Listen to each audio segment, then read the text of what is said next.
My name is Clara. I've always been the quiet one, the one who works behind the scenes, making sure everything runs smoothly without ever expecting recognition.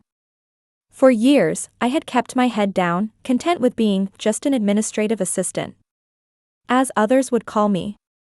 But that day, the day that changed everything, started like any other. Little did I know, I would soon become the center of attention for all the wrong reasons. It was late afternoon when the meeting was called. The office buzzed with the usual sounds of keyboards clacking and phones ringing, but the atmosphere in the meeting room felt different. I could feel it in my bones, the tension was palpable.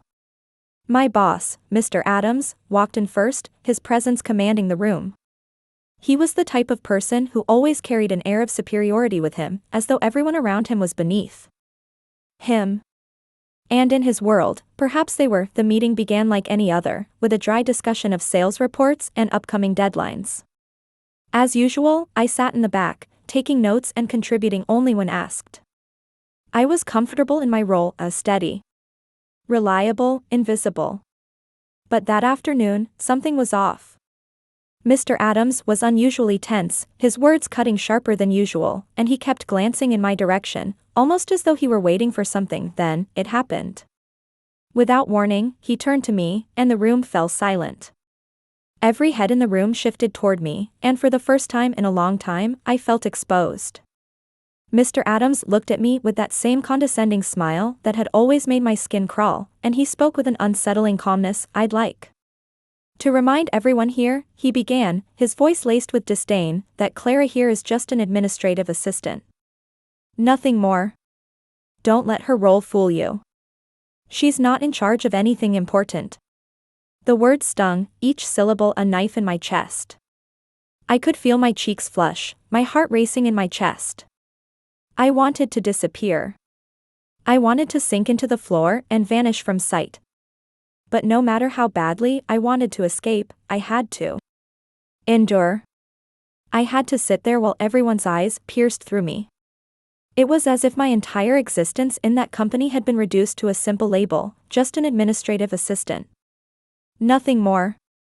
Nothing less. The room was deathly quiet. I could hear the hum of the air conditioning, the shuffling of papers, but no one dared to speak. Some of my colleagues looked away, avoiding my gaze, while others stared at me with pity. And then there was Maria, the HR director, who, despite her usual cold demeanor, looked genuinely uncomfortable. But no one said a word. They all just sat there, letting the humiliation wash over me. As Mr. Adams continued speaking, I felt like I was drowning in the weight of his words. I had spent years working tirelessly, giving my best to this company, only to be reduced to nothing more than a lowly position in his eyes. What hurt the most wasn't the insult itself, but the fact that I had allowed myself to stay silent for so long. I had accepted this role, accepted this treatment, because I thought it was all I deserved, but something inside me stirred, something I hadn't recognized before. Perhaps it was the raw anger that bubbled beneath the surface, or maybe it was the realization that I had let this happen to me for far too long. Whatever it was, it felt like a spark had ignited within me, a spark that I couldn't ignore, and just as I was beginning to process the weight of his words, something unexpected happened. The door to the meeting room opened, and in walked Alex, my boss's fiancé. Alex wasn't just any outsider, he was a successful entrepreneur, known for his sharp business acumen and his fair approach to leadership. He wasn't someone who often came to our office, but today, he was here. And I had no idea why. I watched as Alex made his way into the room, his presence commanding attention. He wasn't like the others in the room, who had learned to conform to the toxic culture of our office. He was different, calm, poised, but with an intensity in his eyes that I couldn't ignore. He looked at me for a moment, his gaze piercing, and then, without missing a beat, he turned to Mr. Adams. I'm sorry, but I can't let this continue, Alex said, his voice steady but filled with authority. Clara here is one of the most dedicated and hardworking people I know. Her work speaks for itself. She's earned my respect, and she deserves better than being treated like this. The room was still. No one spoke. Mr. Adams looked stunned, caught off guard by Alex's boldness. For a moment, I thought I had imagined it. But then Alex turned back to me, his expression softening. Clara, I know you're capable of so much more than this. And I want to offer you an opportunity, one that will allow you to shine in your own right. I'm giving you the chance to step up and take on a leadership role in my company. If you're willing to accept it, you'll have my full support. The words hit me like a wave. For the first time in years, I felt like someone truly saw me. Someone recognized my worth. Alex wasn't just offering me a chance to escape the shadows of my current role, he was offering me a chance to prove to myself that I was capable of more. As the meeting ended, I sat there in a daze, processing what had just happened. I had been humiliated in front of my colleagues, but in that same moment, I had been given a lifeline. The man who had humiliated me had inadvertently set the stage for my escape. And now, it was up to me to decide how I would respond. As Mr. Adams finished his degrading remarks, the room fell into an uneasy silence. I sat there, still as stone, trying to process the words that echoed in my mind. I knew it wasn't the first time someone had dismissed me as just an administrative assistant, but hearing it come from him, someone I'd worked so hard to prove myself to, felt like a blow to the gut. But before I could fully dwell on the sting, something unexpected happened. The door to the meeting room opened quietly, and Alex, my boss's fiancé, stepped inside. He was not just any guest. He was a well-known entrepreneur with a reputation for being shrewd yet fair in his business dealings. Though he had always been cordial when we crossed paths in the past, I had never really paid much attention to him. He was often more concerned with high-level deals and outside ventures than with the day-to-day office matters, but today was different. As Alex entered, the mood in the room shifted. His presence seemed to demand attention. He was calm, yet there was a certain intensity to the way he carried himself. His gaze swept across the room and landed directly on me for a brief moment. He paused. For a split second, everything else seemed to fade away, and all I could focus on was the look in his eyes. It was one of quiet understanding, as if he had seen through the superficiality of the situation and recognized something deeper. Without hesitation, Alex turned his attention to Mr. Adams, his voice cutting through the tension that had settled in the room. I'm sorry, Alex said, his voice firm yet not raised, but I can't stand by and let this continue. Everyone in the room went still. The weight of his words hung in the air, thick and undeniable. My heart raced as I looked up at Alex, surprised by his intervention. Mr. Adams seemed taken aback, thrown off balance by the sudden challenge. The silence stretched on as Alex stepped forward, his gaze never leaving my boss. Clara, Alex continued, his voice steady, has been nothing short of dedicated to this company. Her work speaks for itself, and no one here can deny that. So, with all due respect, she deserves far more than being belittled in front of everyone. I could hardly believe what I was hearing. Mr. Adams, who usually held so much power in the room, now looked like he didn't know how to respond. His face, usually so composed, had a flicker of confusion. The others in the room remained silent, but I could feel their eyes on me, some of them unsure of how to react. Then, Alex turned back to me. His expression softened, and he walked closer. His voice quieter now. Clara, I've seen what you're capable of. And I want to offer you something. I want to offer you a chance to step into a leadership role, where you'll be respected for your skills and your contribution. I believe in you, and I'll support you every step of the way. The position is yours if you choose to accept it. His words were like a light breaking through the fog of confusion and hurt I had felt just moments before. I had never imagined something like this would happen, least of all, in front of everyone. Alex's offer was more than just a job change, it was a recognition, a chance to prove to myself and to everyone else that I was capable of more than the title I had been given. Adams looked at Alex, his mouth opening and closing in disbelief, but no words came out. He was caught in a position he hadn't anticipated. Meanwhile, I felt a flood of emotions course through me, gratitude, disbelief, but most of all, a sense of validation I hadn't realized I'd been longing for. The meeting ended shortly after, but the weight of what had just transpired lingered in the air. As I gathered my things, I couldn't help but feel a sense of empowerment, a spark of hope that hadn't been there before. Alex's intervention had completely shifted the dynamic in the room, and in doing so, he had given me something more valuable than just a new position. He had given me a sense of worth, of purpose that I had never felt before in this company. Walking out of the meeting room, I didn't know what the future would hold, but I knew one thing for certain: I wasn't going to be just an administrative assistant anymore. I had the chance to take control of my own destiny, and I wasn't going to let anyone, least of all Mr. Adams, define my limits again. The days that followed felt like a blur. The offer from Alex had come so unexpectedly, and I had barely processed the enormity of what had happened.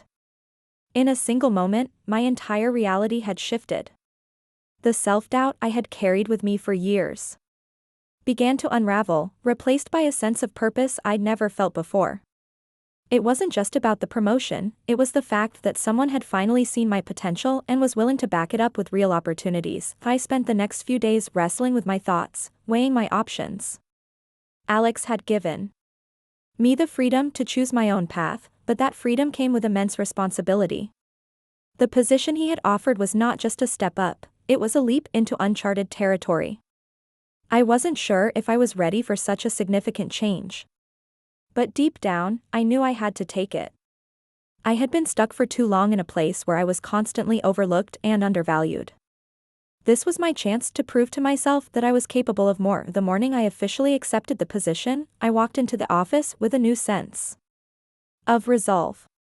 As I passed the familiar desks and cubicles, I noticed the looks that followed me. Some were curious, some uncertain, but most were supportive. It was as though the energy in the office had changed overnight. I could feel the difference. People were watching, waiting to see what I would do next. I walked into my new office, which was larger than I had expected. The walls were painted a neutral beige, with a large window that overlooked the city. The desk was neat and minimalistic, with only a few files and a laptop sitting in front of me. It felt like the calm before the storm I had always worked in. A small, cramped space, sharing a desk with another assistant. Now, I was alone. And the weight of that solitude felt both empowering and daunting. As I sat down and opened my laptop, I couldn't help but think about the confrontation from the meeting room. It felt like a lifetime ago, yet the memory of Mr. Adams' cold words still lingered in my mind. I could still hear his dismissive tone, his sneering attitude. But now, I saw things differently. I wasn't going to let his words define me anymore. The first few weeks in my new role were a whirlwind. There were meetings to attend, strategies to review, and decisions to be made. I was thrust into a world that was far different from the administrative role I had known. It was a world of constant pressure, high expectations, and the need for quick thinking. But with every challenge that came my way, I felt myself growing stronger, more confident. I found myself being relied upon more and more. Colleagues came to me for advice, clients asked for my input, and slowly, I began to understand just how much potential I had been holding back. It wasn't easy, there were moments of doubt and fear, but I kept pushing forward. I remembered Alex's words. His belief in me. He had seen something in me that I hadn't yet realized in myself. And now, I was starting to see it too, but as I settled into my new role, I couldn't help but notice the growing tension between Mr. Adams and me. He seemed to grow more distant, more hostile, as if my success was a constant reminder of his failure to see my worth. He would avoid eye contact in meetings, and when we did speak, his tone was curt, bordering on dismissive. It was as though he couldn't accept the fact that I had moved beyond the position he had tried to keep me in. One day, after a particularly tense meeting, he cornered me in the hallway. His face was flushed with frustration, and his eyes held a mixture of anger and resentment. "I still don't understand how you managed to wiggle your way into a leadership position," he said, his voice tight. "You don't belong there, Clara. You never did." His words hit me harder than I expected, but instead of letting them rattle me, I stood my ground. "I'm exactly where I'm supposed to be," I said, my voice steady. "And you have no idea how much I've worked to get here." The silence between us was heavy, thick with unspoken words. For a moment, I wondered if this would be the start of an even bigger conflict. But then I remembered something important: I didn't need his approval anymore. I had found my place, and no one, least of all him, could take that away from me. As the days passed, I grew more comfortable in my new role. I found my rhythm, navigating the challenges of leadership with a newfound confidence. And every time I walked into the office, I was reminded that this was my chance to prove myself, not just to those around me, but to myself. As weeks went by, I became more and more entrenched in my new role. There were days when the pressure felt suffocating, but there were also moments when everything clicked into place. I could feel the shift within myself, the quiet confidence that had been absent for so long was starting to take root. I no longer felt like the invisible person in the back of the room, quietly taking notes and never voicing my opinion. I had a voice now. And I wasn't afraid to use it, but despite the growth I was experiencing, I couldn't shake the tension that remained between Mr. Adams and me. Every encounter with him felt like a battle of wills. He never outright opposed my decisions, but his subtle undermining was always there, through passive-aggressive comments, backhanded compliments, and a coldness that lingered in his every word. It was clear he didn't respect my new position, and more than that, he didn't want to accept it. One afternoon, after a particularly successful meeting where I had presented a strategy that was met with enthusiastic approval from the team, I walked back to my office feeling a sense of accomplishment. But as soon as I reached the door, I was stopped in my tracks. Mr. Adams was standing there, waiting for me. His arms were crossed, and he looked different. There was no anger in his eyes this time, but there was something cold, something calculated. "Impressive presentation today," he said, his voice smooth, but I could hear the underlying condescension. "But you do realize, don't you, that just because you have the title, it doesn't mean you know how to lead?" I took a deep breath, steadying myself. I had been bracing for a confrontation with him for weeks now, and it was clear that this moment had finally come. I wasn't going to let him get to me this time. "I think the results speak for themselves," I replied, my voice calm but firm. "And you may be right that titles don't define leadership. But actions do." His expression faltered for a moment, and I saw a flicker of something in his eyes. Was it regret? Or simply frustration at not being able to control me anymore? Whatever it was, it didn't matter. I had made up my mind. I wasn't going to let him continue to drag me down, especially when I knew I was capable of so much more. "I'm not interested in playing games, Clara," Mr. Adams muttered before turning on his heel and walking away. I stood there for a moment, taking in the weight of what had just happened. I hadn't backed down, and for the first time, I felt like I was truly in control of my own destiny. Over the next few weeks, the power dynamic in the office began to shift in my favor. People started to come to me for advice. My colleagues, many of whom had previously overlooked me, began respecting my decisions, and clients noticed the difference in the way things were being handled. Slowly, but surely, I was building a reputation of my own. And, with every small victory, the confidence I had once lacked began to grow. But, as my influence in the company grew, so did the hostility from Mr. Adams. He would avoid eye contact in meetings, deliberately exclude me from important discussions, and find every opportunity to subtly undermine my authority. At first, I didn't let it bother me. I was too focused on the bigger picture. But eventually, his actions started to take a toll. One afternoon, after a particularly grueling day of back-and-forth emails with Mr. Adams, I received a call from Alex.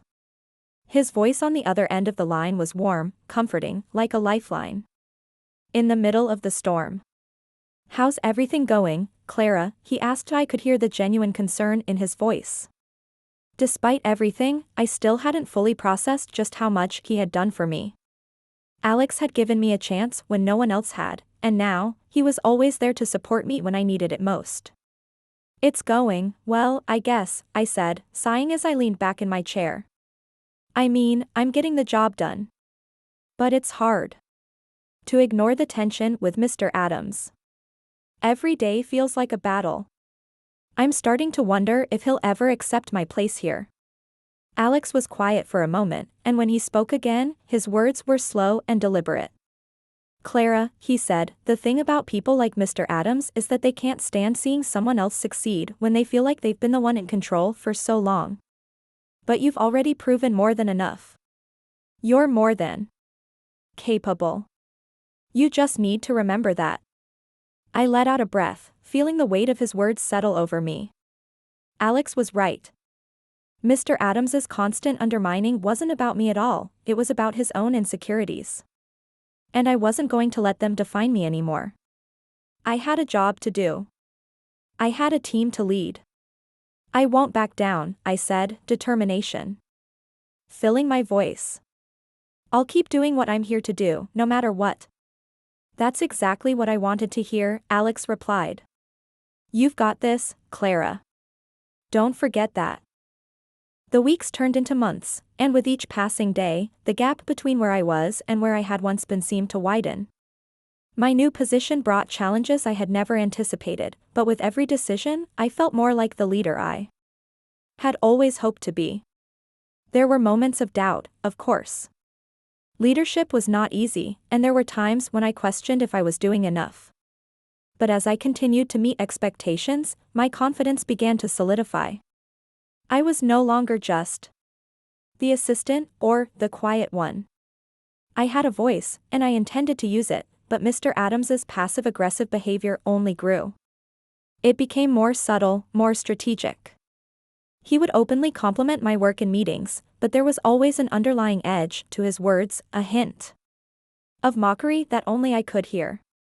He made sure to remind me, in private, of who had given me my position. It was as if he wanted me to feel indebted to him, but no amount of condescension or backhanded compliments would make me doubt myself. Point 1. Afternoon, I found myself in a meeting with him, sitting across from him as he glanced at his phone, his fingers tapping impatiently on the table. He had called me in to discuss a project that I had been overseeing for the past few weeks. I had prepared thoroughly, confident in the work I had done.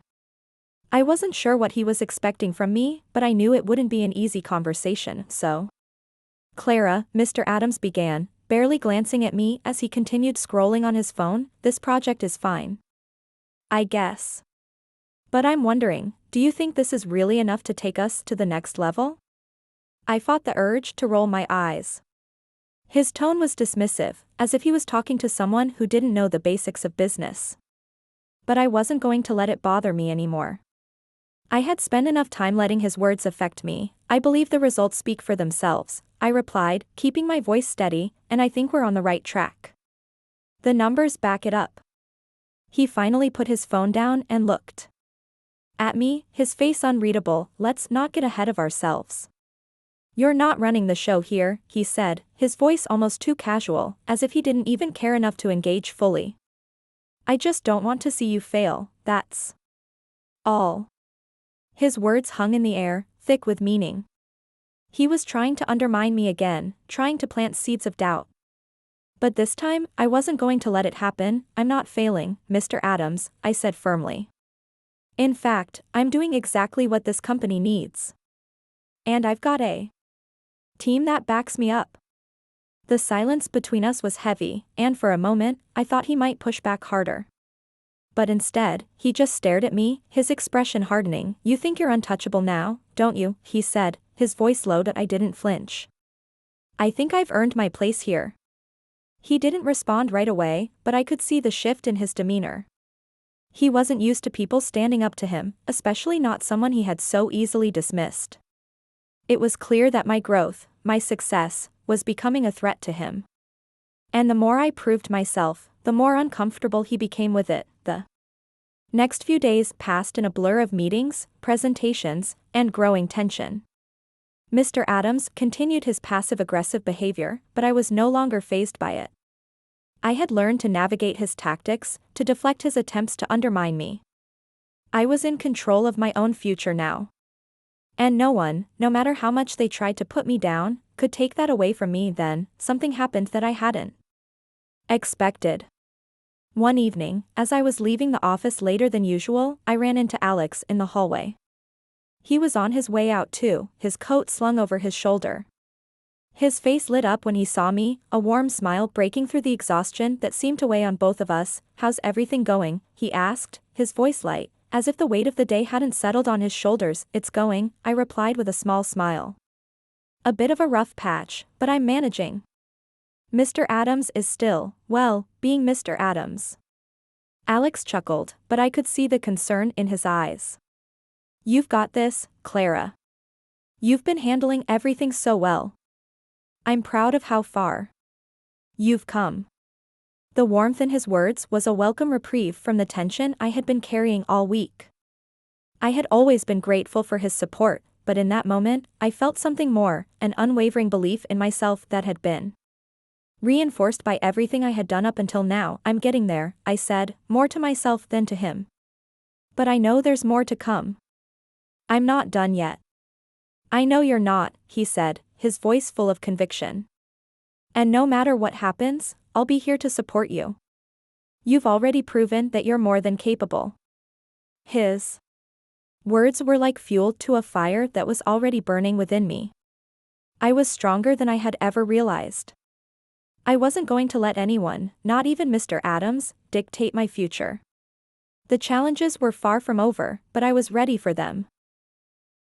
As the weeks passed, the pressure continued to mount. I had grown accustomed to the subtle digs from Mr. Adams, the way he tried to discredit me in front of others, undermining every decision I made, no matter how well thought out it was. But the difference now was that it didn't faze me. Not as it used to. I had come to realize that his attempts to break me were born from his own insecurities. He saw me as a threat, and with each success I achieved, that fear became more palpable. The company's numbers were up, the team was thriving, and my leadership was slowly but surely gaining respect. People were starting to come to me for advice, not just on their own tasks, but on how to navigate their own challenges. I had become someone people trusted, and that meant more to me than any title could. My confidence was now rooted in my actions. Not in my need to prove anyone wrong, but as I made strides, the tension with Mr. Adams grew. It had started to feel like an unspoken battle between us, one that neither of us was willing to openly address. I had learned how to dodge his passive-aggressive comments, but there were days when it felt like his presence alone was a reminder of the obstacles I had overcome, and the ones I still had to face. Then, one morning, everything changed. I was in a meeting with the senior team, going over the details of an upcoming project, when I noticed that Mr. Adams wasn't looking at me at all. He sat across from me, but his eyes were glued to his phone, his attention completely elsewhere. Normally, I would have been irritated by his blatant disrespect, but today, it felt different. It felt like a challenge. He didn't have to acknowledge me directly for me to know where I stood in his eyes. But I didn't need his validation anymore. I finished my presentation, and when I looked up, I noticed the rest of the room was watching me, waiting for his response. They expected him to say something, but instead, there was only silence. And then, unexpectedly, Alex spoke. "Mr. Adams," Alex said, his voice calm yet unwavering, "I think Clara has done an exceptional job leading this project. We've seen measurable success, and I think it's time we recognize her contribution to this company." It wasn't the first time Alex had spoken up for me, but this moment was different. It was public. And it wasn't just about a job well done, it was about asserting my place in this company, my rightful place. The room was silent for a moment, and I could almost feel the weight of Mr. Adams's gaze. Finally, Mr. Adams put his phone down and looked at me, his expression unreadable. His eyes flickered with something that was almost resentment. But before I could process it, he simply nodded, not offering an ounce of praise. "Fine," he muttered, his voice tight. "We'll move forward with Clara's plan. But just remember, it's your responsibility now." That was all he said before the meeting continued. It was clear that he was trying to maintain some semblance of control, but I wasn't fazed. In that moment, I realized that his influence over me had diminished. It wasn't that I had one, but rather that I had taken my power back. I was no longer waiting for his approval or validation. I had already proven my worth to everyone who mattered. Later that day, as I sat in my office reflecting on the meeting, I felt a wave of clarity. The battle with Mr. Adams wasn't just about him trying to hold me back, it was about me reclaiming my own power. For so long, I had lived in the shadows of others, letting them define me. But no more. I was in control of my future, and no one was going to take that away from me. The rest of the week was a blur of triumphs and new challenges. The project I had presented was a resounding success, and the team's morale was higher than ever. People were coming to me not just for work-related advice, but for personal insights. They saw me as a leader, and that realization filled me with a sense of pride I hadn't known before, but as my position solidified, so did the unease with Mr. Adams. The more I succeeded, the more he retreated into his own bitterness. He began to isolate himself from the team, and his interactions with me became colder. It was clear he couldn't handle the fact that I had stepped into a space he once thought was his alone. But the truth was, it was no longer his space to claim. It never was. One afternoon, when the office was quieter than usual, Alex found me in the hallway, as we both finished up for the day. He smiled when he saw me, the warmth of his expression bringing a sense of calm that I hadn't realized I needed. "You're doing great, Clara," he said, his voice full of pride. "I've been hearing nothing but good things about your leadership. You've come so far." "Thank you," I said, genuinely appreciating his words. "It hasn't been easy, but I'm getting there." Alex looked at me, his eyes searching. And then he spoke with a kind of quiet confidence. "You're not just getting there, Clara. You've already arrived." It was a cold morning when the phone on my desk rang. The emergency meeting I had been expecting was scheduled for 10 a.m., and I knew this project was the ultimate test. Mr. Adams had been sidelined in the past few weeks, especially after his attempts to undermine my position in the company. He seemed more distant than ever, and I knew the control of the situation was now in my hands. The challenge was big, an important client that could take our company to a whole new level. But for that to happen, I needed approval from all the key players, including Mr. Adams. He was the last obstacle, and I knew the key was how I would handle him. I walked into the conference room with my team, which seemed to be the best we'd ever formed. No one doubted my leadership anymore. I had earned their trust with actions, not words. The project was on paper, but the details needed to be fine-tuned, and I had to make sure everything was perfect. I was the one responsible for this decision, and no one else. The weight of responsibility didn't scare me anymore. Over the past few months, every challenge had made me stronger. It had been a long journey to reach this point, but now, I was ready. Mr. Adams entered the room just as the meeting was about to begin. His usual smugness had been replaced by a more subdued demeanor, but the tension between us was undeniable. I could see in his eyes the resistance he still carried toward my role. "But I wasn't going to let him control the narrative anymore, Clara," Mr. Adams said, giving me a tight smile. "I trust you've reviewed the details? This client is crucial." "I've reviewed everything," I replied, my voice steady. "And I'm confident we're on the right path." I could feel the weight of his gaze on me as the meeting proceeded, but I didn't let it distract me. My team presented their parts of the project, and as the conversation moved forward, I took the lead, ensuring every point was covered. I kept my focus, watching Mr. Adams closely, sensing his impatience. But today was different. I wasn't going to let him sway me. As the discussion reached its peak, it was time to make the decision. Everyone in the room turned to me, awaiting my final word. "We're moving forward with this project," I said firmly. "The plan is solid, and I believe we can deliver. It's the direction we need to take to move the company forward." I looked directly at Mr. Adams, and for the first time in a long while, there was no tension in my chest. I had taken control of the situation, and no amount of doubt from him could change that. His expression was unreadable, but he nodded slowly, the subtle acceptance in his gesture loud enough for everyone to hear. "Fine," he said, his voice tight, but resigned. "Let's proceed."